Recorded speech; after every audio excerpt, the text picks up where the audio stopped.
ខ្ញុំចូលចិត្តគូគំនូតាក់ទងនឹងស្ត្រីដោយសារតែខ្ញុំមានប្រវត្តិជូរចត់មានប្រវត្តិលំបាកហើយមានប្រវត្តិ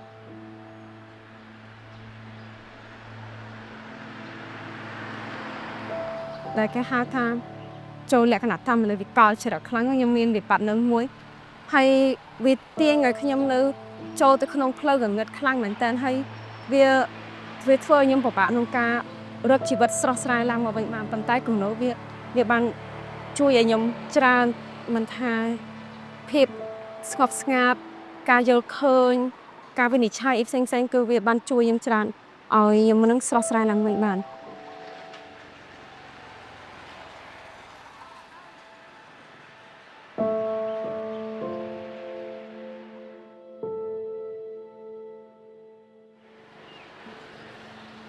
អាឡូបងចាសួស្តីហើយ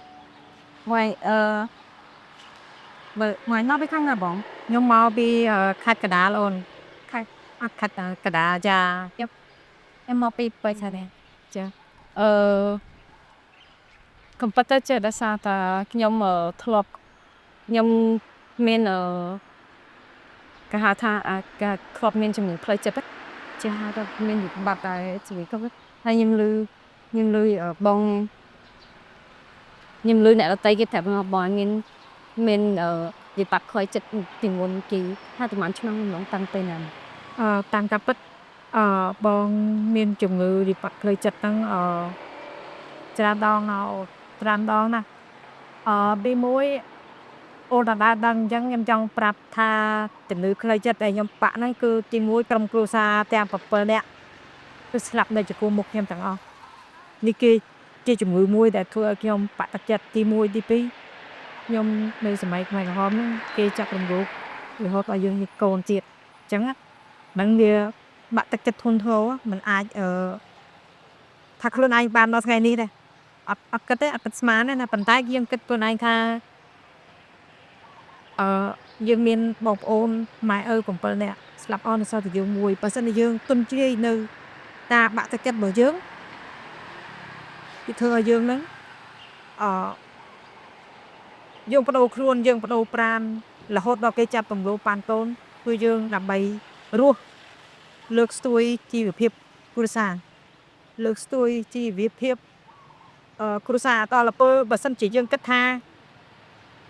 អ្វីដែលកើតឡើងយើងទុនជ្រាយវាស្មើនឹងសូន្យត្រង់ចំណុចនេះហើយដែលបងខំប្រឹងរើបំរាស់រហូតដល់ថ្ងៃនេះខ្ញុំមានរហូតបាក់ទឹកចិត្តរហូតដល់ខ្លួនឯងឈួតដើរស្រាក់ខោមកតែគេតាំងចិត្តពួយថារឹងមាំខ្ញុំជាកូនស្រីម្នាក់ខ្ញុំនឹងប្រឹងខ្ញុំនឹងតស៊ូងើបដួលងើបយកបងបើខ្លួនឯងរហូតដល់ខ្ញុំសម្រេចចិត្តថាចុងក្រោយរបស់ខ្ញុំនេះខ្ញុំសម្រេចចិត្តថាប្រពៃណីខ្មែរទៅរៀបការចង់បានរៀបការខ្ញុំក៏សម្រេចចិត្តយកប្តីមួយទៀតយកខ្ញុំរៀបការតាមប្រពៃណីខ្មែរអញ្ចឹងទៅខ្ញុំបានកូនស្រីមួយរហូតដល់កូនស្រីខ្ញុំចិញ្ចឹមគាត់បានអាយុ14ឆ្នាំហើយដល់សម័យយើងឥឡូវបច្ចុប្បន្នឥឡូវនេះតឡងកូនខ្ញុំទៅសាលាចាកូនខ្ញុំទៅសាលាឲ្យត្រូវឆ្នាំរបស់គេអញ្ចឹងគេដាក់ឆ្នាំអញ្ចឹងកូនស្រីតែមានខាន់ស្លាមមានតែគាត់មួយព្រោះខ្ញុំបាក់ទឹកចិត្តមួយស្អាតទៀតតពួកហើយគិតថាជន់លើជន់ណា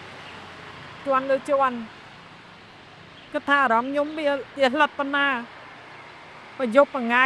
ដល់ល្ងាចយប់ងាយឡើងម៉ោង6យប់បានកូនខ្ញុំផ្ញើ location មកដឹងខ្លួនពីស្លាប់គាត់ផ្ញើ location មកខ្ញុំថាគាត់ទៅកន្លែងណាខ្ញុំក៏អន្តរាគមន៍ទៅរកគាត់ទៅបានឃើញគាត់មកតផ្ទះខ្ញុំទំធាពេលណាខ្ញុំនិយាយរឿងខ្ញុំប្រាប់ទេតែប៉ុណ្ណេះខ្ញុំអត់ដឹងមកពីណាទេខ្ញុំយកបងចាវាបាក់ទឹកចិត្តមហាសិនបាក់ទឹកចិត្តហើយតែការបាក់ទឹកចិត្តខ្ញុំតស៊ូលើងើបឡើងបានខ្ពង់ខ្ពស់បានរុងរឿងដល់ថ្ងៃនេះដោយសារកូនមិនថាកូននៅស្រុកខ្មែរមិនថាកូននៅក្រៅប្រទេសទេខ្ញុំរឹងមាំដោយសារកូនទី1ទី2ខ្ញុំ còn đã chỉ hộp xa to tại sao tại mà lớn đi nhưng cắt xa bà bay ở đây lụa làm bay bầm bập mấy cá cất bỏ nhung hộp xa cứ là trên tư nhung chuyện là ok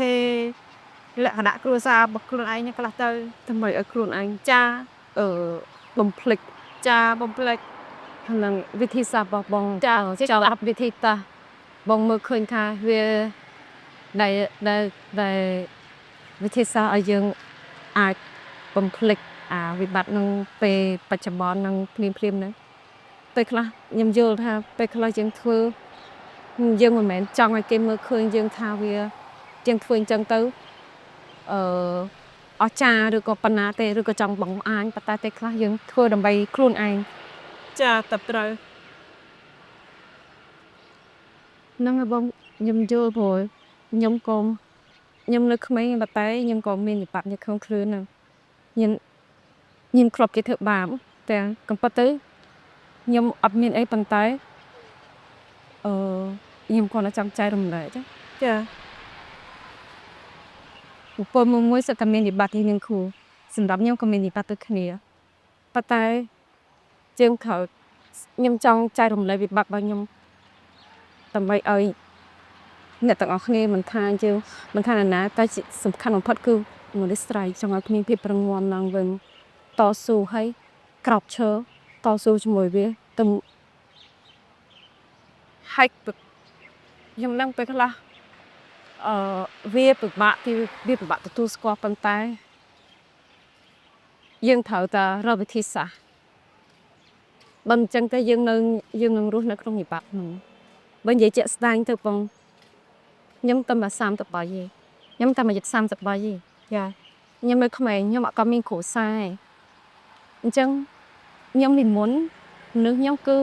មនុស្សគេហៅថាមនុស្ស independent មនុស្សឯករាជ្យ cha ហ្នឹងហើយមនុស្សឯករាជ្យធ្លាប់តែសប្បាយធ្លាប់តែចង់ថាថាហៅថាមនុស្សរីករាយទៅណាក៏អត់ដែលពិបាកនឹងការធ្វើដំណើរទៅណាឬក៏ហូបចុកខាងស្នាក់នៅគឺខ្ញុំរីករាយគ្រប់ពេលខ្ញុំចូលចិត្តធ្វើឲ្យខ្លួនឯងសប្បាយចិត្តទីមុនតែដល់ពេលដែលដំណាក់កាលមួយសັບភាពចរណែនឆ្លៀននេះគេបានព្យាបាទជើងព្យាបាទហ្នឹងគឺព្យាបាទមិនមែនថាមកខ្លោចចិត្តទេតាំងរូបកាយថាគេ cha ទាំងឯងអត់ខំខ្ញុំក៏គ្រាន់តែថាខ្ញុំអត់ទៅបងគេមិនបានរំលោភអីណាប៉ុន្តែគេកាប់គេចាក់ចឹង cha ហើយគេធ្វើរឿងហ្នឹងមកលើខ្ញុំទាំងតែខ្ញុំមិនបានធ្វើឲ្យខុសហើយខ្ញុំមិនដឹងថាអ្នកណាធ្វើដាក់ខ្ញុំទេទៅព្រោះខ្ញុំមិនបានធ្វើខុសដាក់អ្នកណាបើសិនជាខ្ញុំគិតថាខ្ញុំធ្លាប់ធ្វើខុសឬក៏ធ្លាប់ធ្វើអាក្រក់មួយអ្នកណាអាហ្នឹងពេលហ្នឹងខ្ញុំដឹងថាម្នាក់នេះគេចង់សងសឹកមកវិញតែជាក់ស្ដែងខ្ញុំអត់ដឹងសោះវាចេះមកគិតមើលខ្ញុំយល់ថាបងមានវិបត្តិក្នុងខ្លួនហើយយើងត្រូវការមនុស្សជំនាញខ្លួនឲ្យកម្លាំងចិត្តចាហ្នឹងប៉ុន្តែពេលខ្លះអត់ពិបាកនឹងទូយកបើសិនជាអត់ពិសោធន៍ខ្ញុំវិញខ្ញុំកាធៀបជាក់ស្ដែងកាត់ឡើងតែ3ឆ្នាំមុននេះអូនលើថាខ្ញុំលើក្មេងចាខ្ញុំថ្មីបើនិយាយជាក់ស្ដែង3ឆ្នាំមុនគេធ្វើបាបយើងដល់ថ្នាក់ឡាថាខ្ញុំអត់ហ៊ានចេញក្រៅផ្ទះខ្ញុំហ៊ានចេញក្រៅផ្ទះ6ខែខ្ញុំនៅក្នុងផ្ទះគាត់ឯងទៅខ្ញុំបើកទ្វារខ្ញុំឃើញមនុស្សខ្ញុំខ្លាចខ្ញុំពេលទៅគាត់ដេកទៅណាឬតែសម្រាប់ជើងមនុស្សក៏ខ្ញុំខ្លាចដែរញ័រនឹងខ្លាចមែនតើពេលហ្នឹងខ្ញុំខ្លាចមនុស្សព្រោះយើងមនុស្សធ្លាប់តែធ្វើការមនុស្សនៅធ្លាប់តែរស់រវើកដើរលេងធម្មតាឬក៏ធ្វើការជាទូទៅធម្មតាឬគេអេតឯងដែរសប្តាហ៍ថ្ងៃមួយគេមកធ្វើបាបយើងដល់ពេលថ្ងៃមួយខ្ញុំមើលឃើញខ្ញុំចង់បានជីវិតខ្ញុំឡើងមកវិញដល់ពេលអញ្ចឹងខ្ញុំក៏ថាឥឡូវធ្វើមិនបើនៅតែខ្លាំងនៅអញ្ចឹងយើងពិបាកក្នុងខ្លួនមែនតើ អារម្មណ៍ហ្នឹងគឺវេទនាហ្មងគាត់ថាយើងមាននេះគឺខុសគ្នាតែយើងគាត់ថាយើងគួរតែរកអឺចំណុចមួយហើយក្រោកឈរឡើងថាម៉េចខ្ញុំក្រោកឈរឡើងកើតខ្ញុំចាប់ផ្ដើមយកtalent របស់ខ្ញុំហ្នឹង